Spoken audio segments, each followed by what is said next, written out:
Rangareddy district దాటిన తర్వాత మన కర్ణాటక స్టేట్ స్టార్ట్ అవుతుంది. కర్ణాటక స్టేట్లో మన బిదర్ డిస్టిక్లో ఇది మన మట్టి రోడ్ బ్లాక్ టాప్ రోడ్కి ఒక హాఫ్ కిలోమీటర్ వెళ్ళాలి. హాఫ్ కిలోమీటర్ తర్వాత ఈ రకంగా మనకు ల్యాండ్ ఉంటుంది. మనకు మొత్తం ల్యాండ్ ఇది ఏంటంటే ప్రజెంట్ కల్టివేషన్ లేదు, లాస్ట్ ఇయర్ కల్టివేషన్లో ఉండే. దీనికి సేల్ చేయడానికి పెట్టారు పరిస్థితి కాబట్టి కల్టివేషన్ చేయలేరు. లాస్ట్ టైం మన పత్తి పంట కూడా పండించినారు. ఫుల్ వాటర్ సొసైటీ టైల్ ఉంది, క్లియర్గా ఉంది. డైరెక్ట్ ఫార్మర్ ఉంది. ఫార్మ్ నెంబర్ 10 కూడా ఉంది. దీనికి స్పాట్ ఎక్స్చేంజ్ చేసుకోవాల్సి కూడా చేసుకోవచ్చు. 15 lakhs చెప్తున్నారు.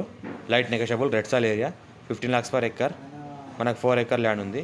మనకు ల్యాండ్ వరకు డైరెక్ట్ కార్ వస్తుంది, మనకు 2 wheeler వస్తుంది, 4 wheeler వస్తుంది, అంతా వస్తుంది. మనకు ఫుల్ వాటర్ సోర్స్ ఏరియా. మనకు బ్లాక్ నుంచి ఒక హాఫ్ కిలోమీటర్ డిస్టెన్స్లో ఉంటుంది. మధ్యలో ఒక చిన్న వాగు ఉంటుంది. ఆ వాగు దాటేసి రావాలి. ఆ వాగులో లైట్ వాటర్ పడుతూ ఉంటుంది. ఈ రకంగా మనకు ల్యాండ్ ఉంటుంది. Square bit farm agriculture suitable, full water source area. పక్కన మొత్తం చూస్తుంటే ల్యాండ్ మొత్తం కల్టివేషన్ ఉంది. పక్కన ల్యాండ్స్ అన్ని అదే ల్యాండ్ రకంగా ఈ ల్యాండ్ కూడా ఉంటుంది. కానీ కొద్దిగా ప్లేన్లో ఉంది కాబట్టి ఇలా పడి ఉంది. లేకపోతే కల్టివేషన్ చేసిన ల్యాండ్ పక్కన చూస్తే ఈ రకంగా ఉంది. లైట్ నెగోషియబుల్ కూడా ఉంది. డైరెక్ట్ ఫార్మర్ అర్జెంట్ సేల్కి ఉంది. ఈ రకంగా మనకు ల్యాండ్ మొత్తం స్క్వేర్